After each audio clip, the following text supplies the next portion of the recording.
Kathy Vick, Deeply Awake, and I'm really excited to come to you tonight because I have some things that have been given to me and that I've come to understand and am implementing with good success. And whenever I come across something that actually works and I put it under stress tests and it passes those tests, then I think that it's appropriate to share. And that's just kind of my way. So, I had a big aha moment a couple days ago, and I've recorded it, and I'm really glad. I've had a number of them actually lately, and I remember very well the Pleiadian call, wake up call, I think it was called. And there was a point when it was inspired by and in large part written by Barb Marcianic and the group that she channels. And it has a very specific energy. And there's this part where there's this tube, a lit up tube, and it's going so fast, you feel like you're going into it. And the narration was as you progress, the realizations will be boggling, like nothing you've ever experienced. And so every time I get to one of those places, somehow still I think, well, that's all there is. And then I am very beautifully humbled. So I had been reading some essays, and excuse me just a minute. In the essays, I was describing an individual at work who was really a pill. It's really impossible. And these are energetic battles that I have experienced and been aware of my whole life. Mainly it's been about power. And I've always been very happy to yield my power, especially if there was someone in my midst who insisted on having not only theirs but mine. Alrighty then, here you go. Because the act itself is so base. It's really, if I'm in a position where I have to comply, I'll comply. But I know dang well what's going on. I'm dealing with a baby. So I was describing one of these people, and we all take that role from time to time. Okay, I'm just as guilty as anybody else, but not as often. And I was thinking about what it's like to be in the midst of one of those clutches. I have had a few, and I'll describe it for you. Maybe you've had one too, where everything you touch turns to, it goes south. Nothing works, and it's just bad. It's just bad. It's just bad. And there's no remedy. There's nothing to do, and it just a free fall. Have you had one of those? Well, it helps to remember what my natal chart is, because it helps me understand why it is that power struggles were so and boundaries and all that stuff was so in my face this lifetime as a psych nurse right out of the gate. And then having such a desire for and knack for friendship, but often finding I was falling short, and no matter what I did, I was disappointing a friend. And I just couldn't, like those other situations, I just couldn't seem to remedy it. Everything I did made it worse. Any word spoken was going to make it worse. And I had one of those experiences. So I was driving, and I felt into that experience, and to me, I saw my foot, my big toe, just putting the tip into this whirling black vortex of suck. And my toe disappears, and it's very magnetic. So I withdrew my little toe, and I had a little chat with myself. I put before me some of the people in my life, just because we don't fight, but we each have our own relationship. And what I realized as I thought about my ex-husband, I'm so dry, I'm so dehydrated. Just a minute. I'm glad I'm doing this just to emphasize what's happening at night for many of us. That is when we are turning into kilns. Check your pillowcases, see if you've got rings of sweat.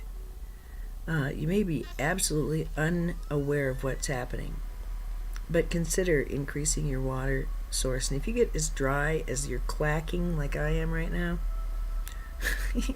you need help. You need some water stat. So the water requirement has gone up a little bit for some of us, okay?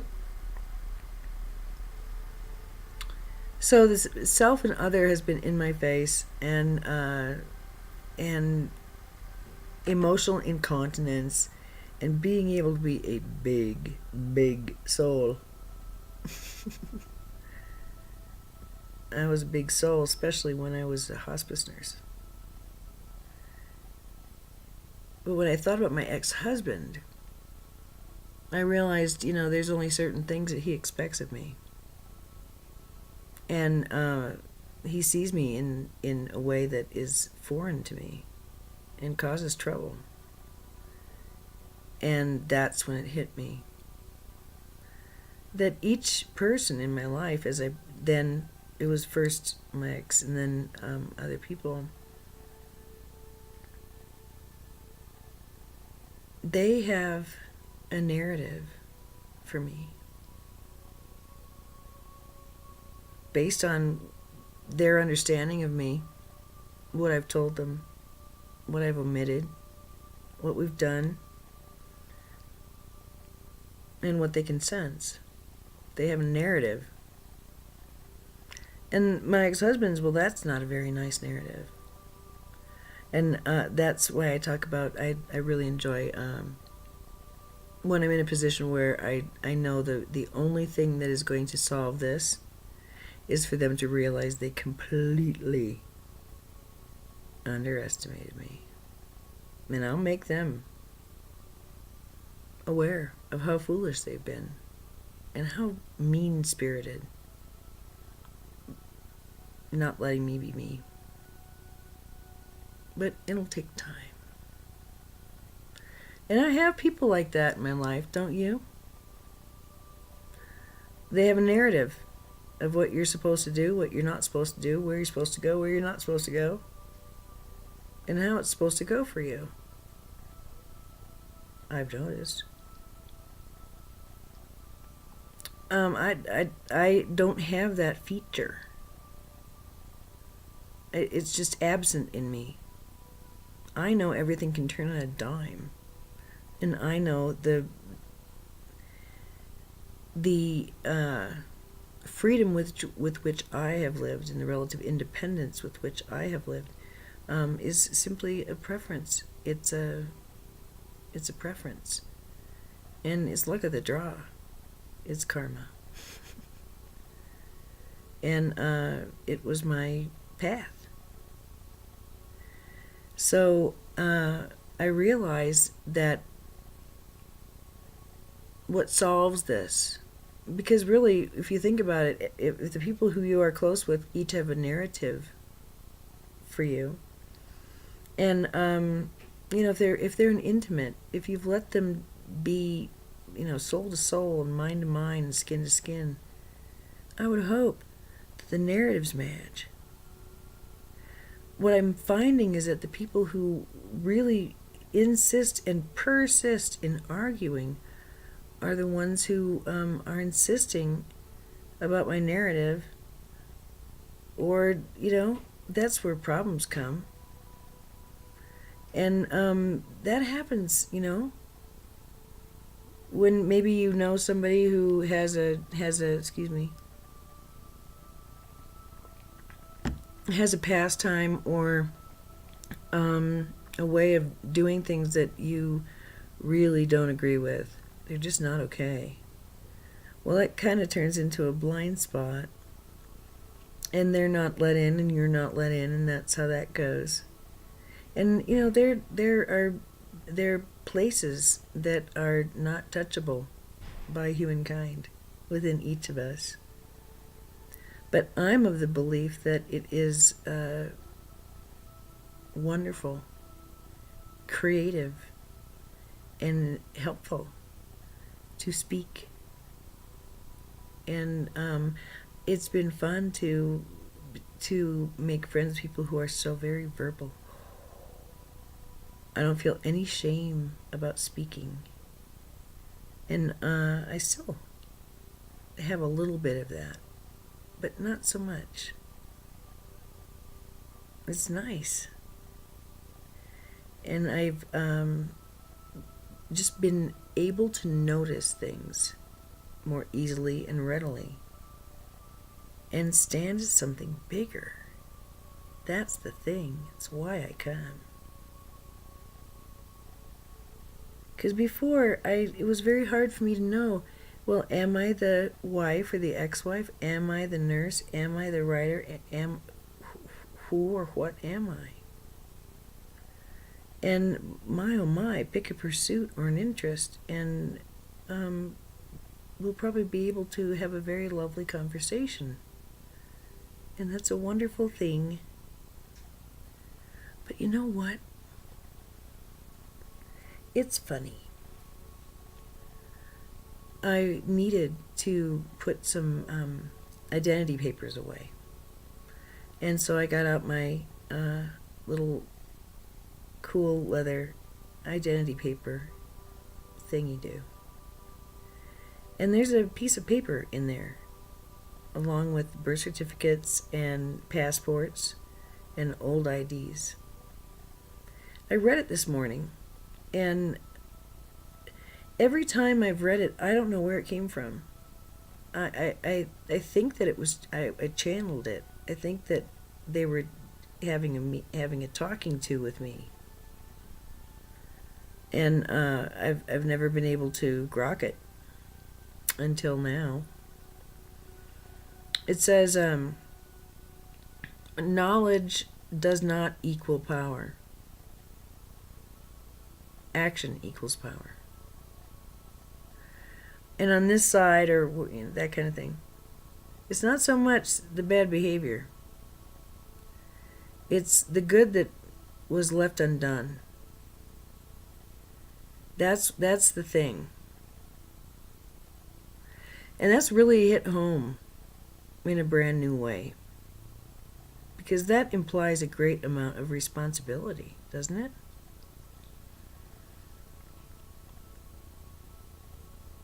If everyone I know has a narrative for me, or most people, then that's something that is just very helpful to be aware of. It's also very helpful to be aware of my not having that as a thing that I do. I don't imagine where anyone is going to be in 5 or 10 years. I just don't. But, you know, there are certain ways that I have come to expect people behave. And the funny thing is, if I haven't seen them for a while, or maybe I see them every day, and they're acting a little bit more soft and gentle and easygoing, why would I have a problem with that? Because that's what happens. You don't go through manic episodes. You go through heightened states, which I think probably it's close to that kind of a chemical thing, but I'm just, you know, neurochemically on fire.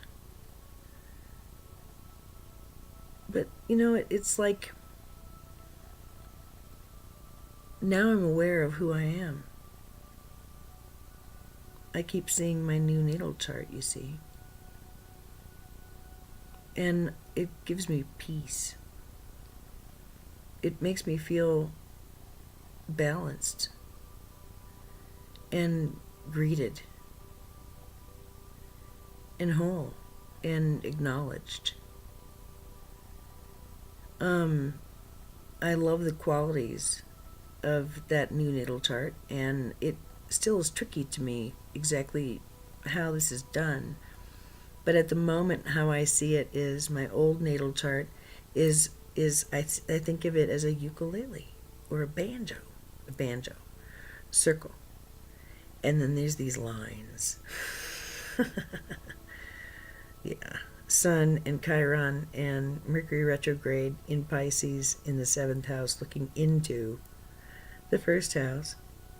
Pluto retrograde conjunct the North Node and the Ascendant. Ooh, yowza. But then, lately I've been thinking, oh, well, yeah, it's sort of like a banjo. And then there's this finger going plink, plink, plink, plink. That good old yod. And I've been thinking about it. Uranus in the 12th house. My, oh my, that's a lot of power. And that's a very stable point. And then the moon in Gemini, which is an intercepted house.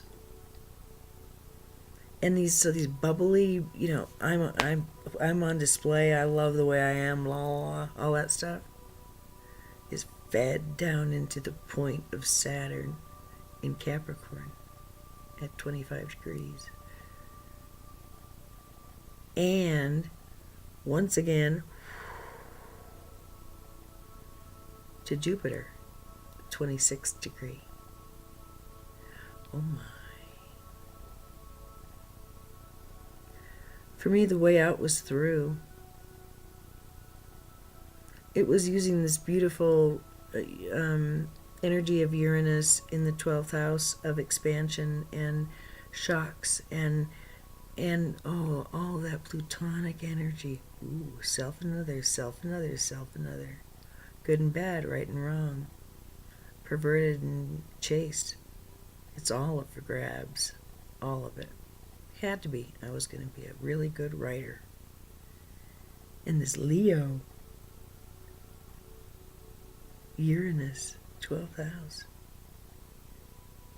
And the interesting thing is that the moon, which is the other point of the yod, which comes down into a point, is the moon, and then it is conjunct Mars, that is in Cancer. Isn't that pretty?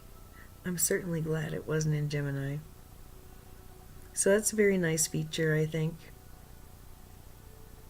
And what I haven't mentioned is that the yod that I carry has a boomerang. And it's Black Moon Lilith. Ain't that grand.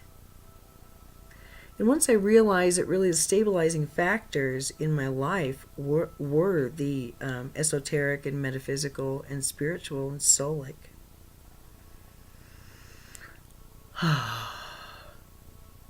It's just a relief.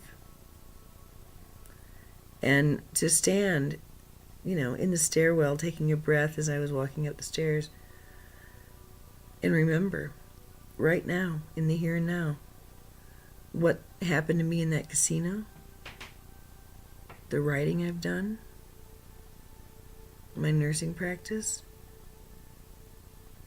this too is a narrative. And the tone, the timbre, the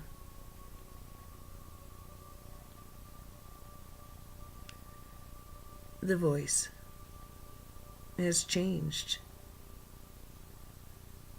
The potentials for the characters have expanded and contracted. And new opportunities and challenges, fun ones, make you grow, are coming up. But they don't have to sting anymore, because I don't feel like I'm being attacked anymore. Because when I see someone behaving in a way that doesn't make sense to me, maybe that's because that they're just, they have certain things they're telling themselves about me. And they haven't checked it out. But now is the time to give. It's no longer time to amass and then understand and apply the knowledge. It's in the acting in the knowledge for the good of people. That's what's really important.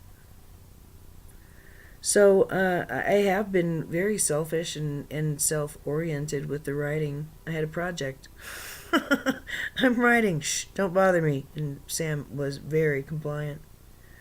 But it let him sort of be a independent, which he really preferred. And so we developed a silence in the house, which I've been breaking, which is good. Because now we're going to be moving around a lot more. And I'm going to be on the mend. So there are many things afoot that include looking up, helping out when we can, and breaking that anxiety that I haven't done enough for people by actually doing things for people. More than ever. It feels good. So that's a nice little change from being rather protected and having really, really, really felt hurt. I just, I was concerned. I did not know how I was going to go on if an outcome occurred that indeed occurred. And here I am. It really was like a nuclear bomb. And I'm so grateful for it. And so I look back on the last few years and see where there have been shifts in pace and expression. And when there have been really, really big shifts, where there's been just a upsurge, and when the voices change, it's really quite fascinating to watch. And the book is going to be so much fun. Becoming Deeply Awake, and the subtitle is the first reverse autobiography by Kathy Vick. And reading over the material, it's going to be fun to winnow it down and try to explain one person's life when you get a hit of light. And then you have to explain yourself to yourself all over again. And you have to do that with the outside too. Oh boy. I suppose you could think about it like a near-death experience. I mean, that the thing that happened in the casino was really super huge, like with light anyway. And it messed up the machines and all that stuff. And then I had 2 near-death experiences, so that was a crap ton of light that day. But then I'm reading the other stuff, it's like, whoa, when does it stop? My God, it was like a full-on vision thing for years. It's nuts. Beautiful, not crazy nuts. Just like, wow. I mean, looking at it is pretty amazing. Just how packed it is with visuals and with very unusual experiences. So to capture that is going to be tricky, but fun. So, sorry. I may not publish it just because of this. I'm really sorry. I kind of feel a little bit like I'm in free fall. I keep getting over and over and over again that the whole idea behind ascension is, this is what the teachers told me long ago, is so that you are completely free of attachment. And anything just blows right through you. That pure state, it can't be faked.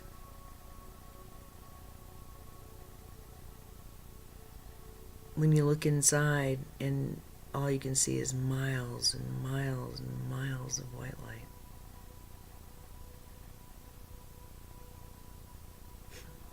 Where'd the dark go? Uh-oh. The dark is an absence of light. The dark's job is to prove to you that you're the light.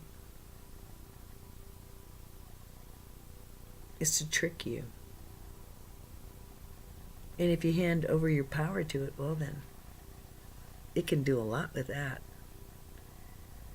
But,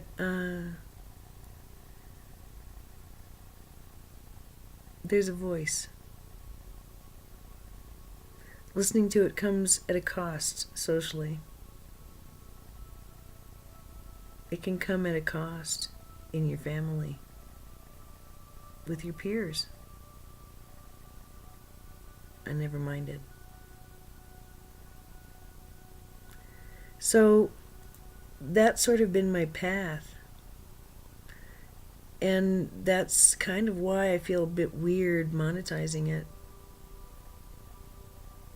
Knowing as I was living it, it's just a living gift. It's like a prayer in motion, is what I always thought about my work as a nurse at the bedside. It was just a prayer in motion. And I was always so grateful to have been able to do it. I know I complain about it, but I'm complaining about the structure. And I'm also complaining about not knowing how to modulate my ding-dang energy.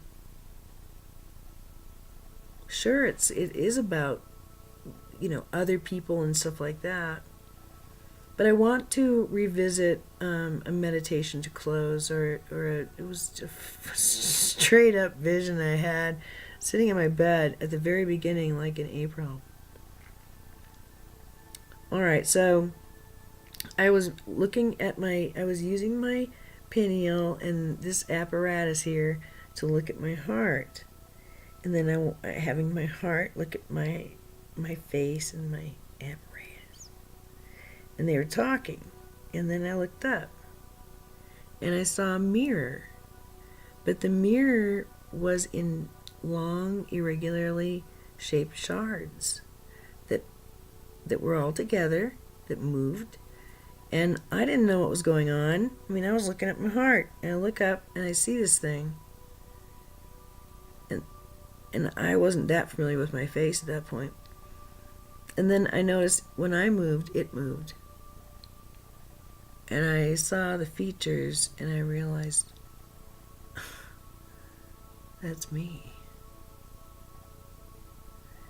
It was a full-on body thing. And it was kind of shocking. I mean, what does that mean?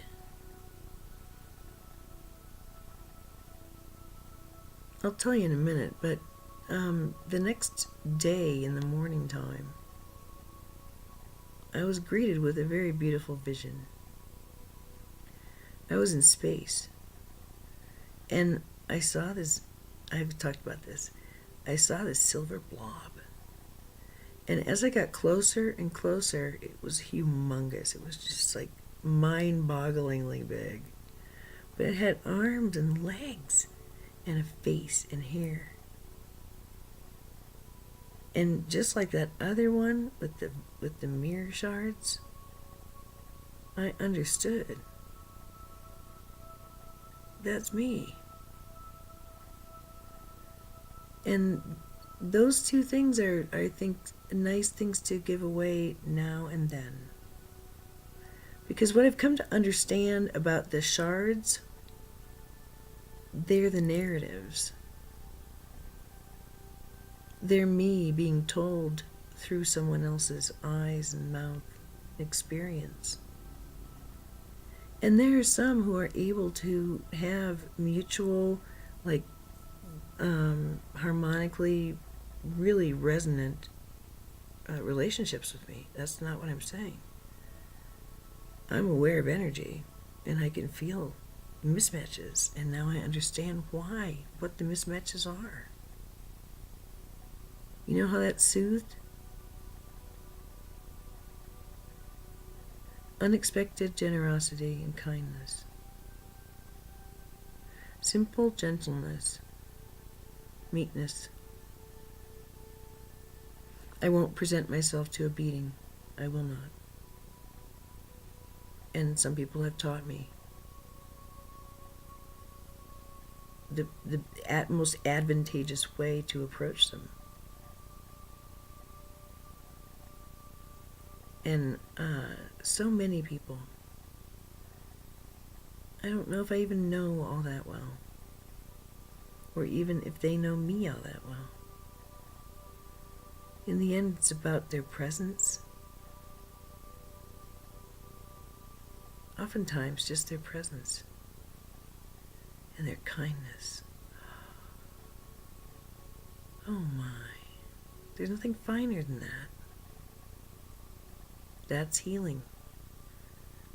I remember Cryon said in a recording once, you know, your job is to just love. Without judging, without thinking about it. It's your fallback position. Just adoring, just being nice. And it may seem like a small thing to you, to smile, to open up, to crack a joke, to love. Because sometimes things happen with strangers and with friends when the tone has changed, and it's demonstrated to them how precious they are. Because, Cran said, you don't know with a stranger. That might be the only love they get all week, all month, all year. I think about that now. I think about my desert years and how beautiful it was to encounter kindness when I felt so raw and ragged and unwelcome and ugly. It was nice.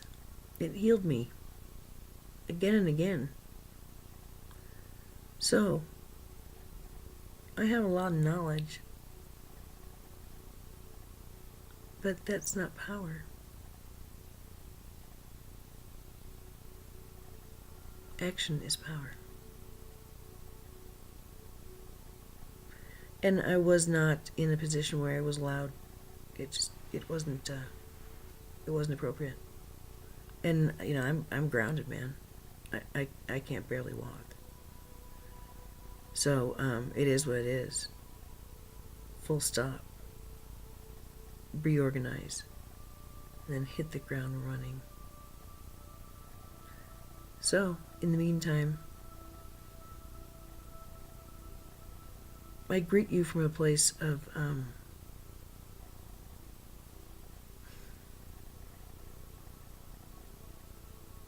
peace beyond understanding.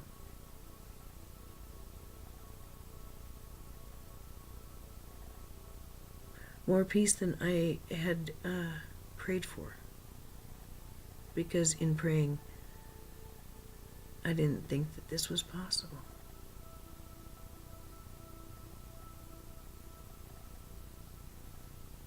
And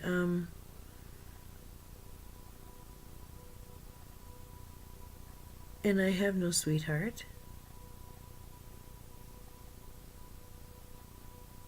How can I feel this good without being in love? Well, certainly being in love gives me a zing. There's always a bit of romance or fun or twinkle in my eye or naughtiness with somebody in my life. Always. And if there isn't, I'm usually bummed. I like to have a little bit of space. That's just my way.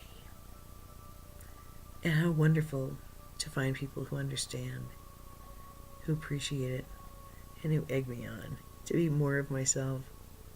How wonderful that is. And me, so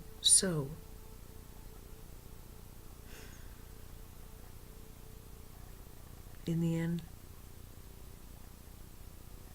I want to say so pure. Because what I figured out was this energetic signature, which was my mission, my second near-death experience. They all gathered. There's 12 of them. They were all white, and they had flashing faces because that every single life they lived was a flash, and there were just so many of them. And so I had asked them, well, I want to see Saint Germain. I want to see somebody with a name. They said, you don't know us by that. You know us by energetic signature. And I'm going to review my notes because I, at the time, captured more. But what I was told was, this eye of the needle, this work, it is to know your energetic signature. And I know it to be that beautiful, pure angel who is as old as time. As old as time. And I can walk around with that. I think of my new natal chart as, well, it's 2 triangles, and I like to see them spinning on top of my head. And that energy just rains down. And all's well. And my cells, my bones, they know of a different way. But the songs are no longer dissonant, they are resonant. And what I have been through, what I have lived through, what I have survived, what I have overcome, is for another time. But I am so grateful to be here with a backstory that matches that eye-popping natal chart of mine from February 23. In this birthday, I'm really kind of celebrating an unbirthday, just like the Mad Hatter. It's going to be nice, because I know that I am the soul that contains both natal charts and flings them around like discs. I'm that one. I don't need anyone to like me. And I may or may not fit their narrative, but oh, do I love them. Does it really matter? Look at how much we have in common. So, it doesn't mean there isn't conflict, but the conflict is not for me. I just kind of walk through life going, la la la, isn't this nice? I don't scare myself anymore, and I used to, all the time. And I was critical toward myself. And there are still times after a recording, I'll go back and be very critical, and I'll have a little dip sometimes. I've learned to live with it. It's sort of a writer's thing. When I reveal, and then I critique, oh my God. But it's not an active process. It is a mind process, and action is power. So how about using that energy toward actually physically getting this book printed and edited? What do you think? And this is a different orientation. And I'm glad for it. So it has to be in alignment, or I won't move. But I am so happy to find that I have many things in alignment with my highest good in my soul that I know, that kind of ring. It sort of, I know when I feel at ease, that's a good place to be. Because most places, I'm not that at ease because people aren't at ease. So when I'm at ease, I know that people are at ease. When I'm around people. And that too is kind of coming to terms with my energetic manager, or management, I mean. And like I've said one other time, sort of just honoring that, and nobody else has to understand.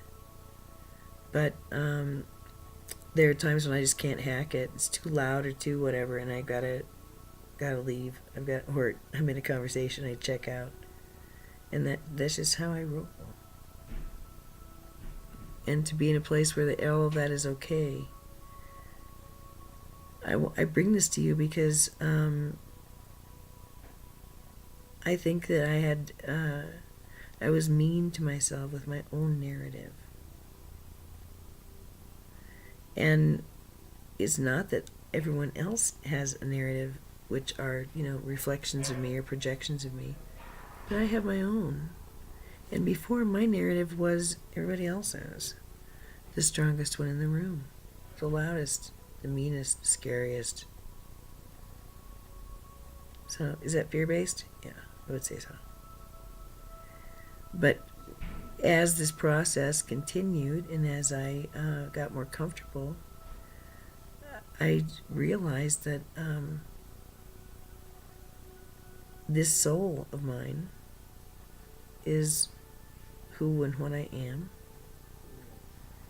and that I can actually see things this way with harm to none. And I don't have to be mean to myself anymore. It's not part of the curriculum anymore. The perfectionism and the thinking and the research, the straight up research, it paid off. I'm recording this because I think it's really fascinating to watch somebody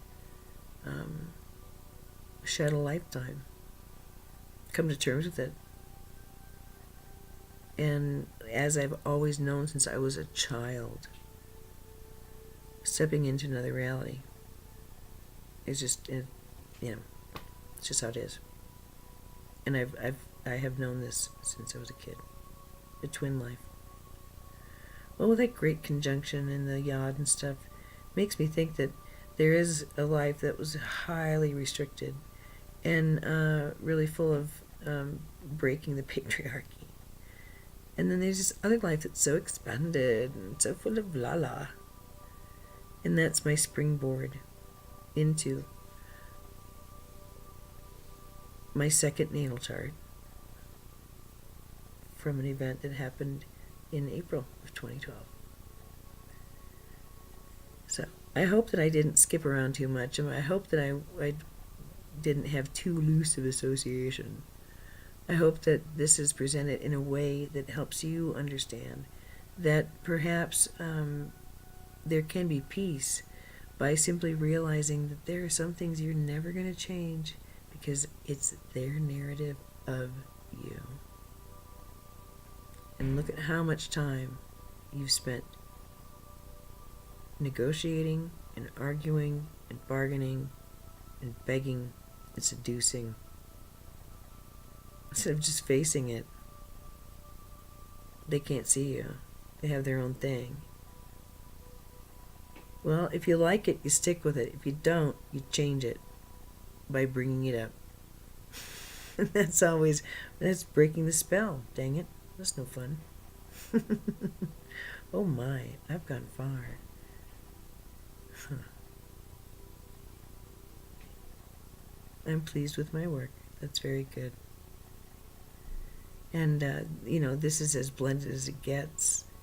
But I can smile and appear normal and be channeling. And it's very nice.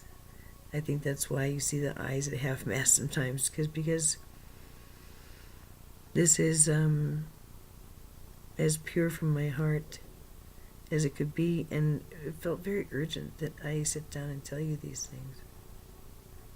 So there you go. February.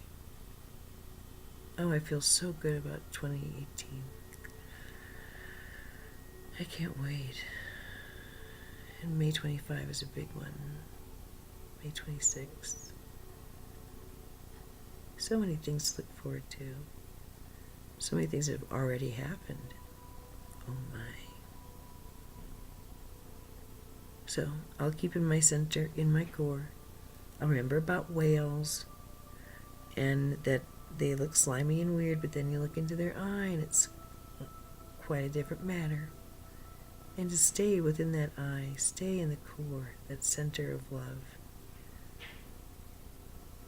where you know that this God thing, this thing that is so loving,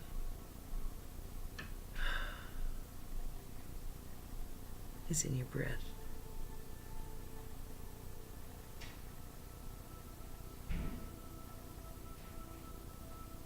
And all is well. Fear not, and be of good cheer. That was the mantra that I went in to put this in. It's my new mala. And guess what? Through the night, that first night, the guru bead fell off. Interesting. I need to fix it somehow so it's more pretty, but interesting. All right. Now, perhaps indulgent. I hope that you'll forgive me. In fact, I hope that you enjoyed it. I hope that you are secretly wishing there be more. That's what I hope. All right. Thank you. Say hello.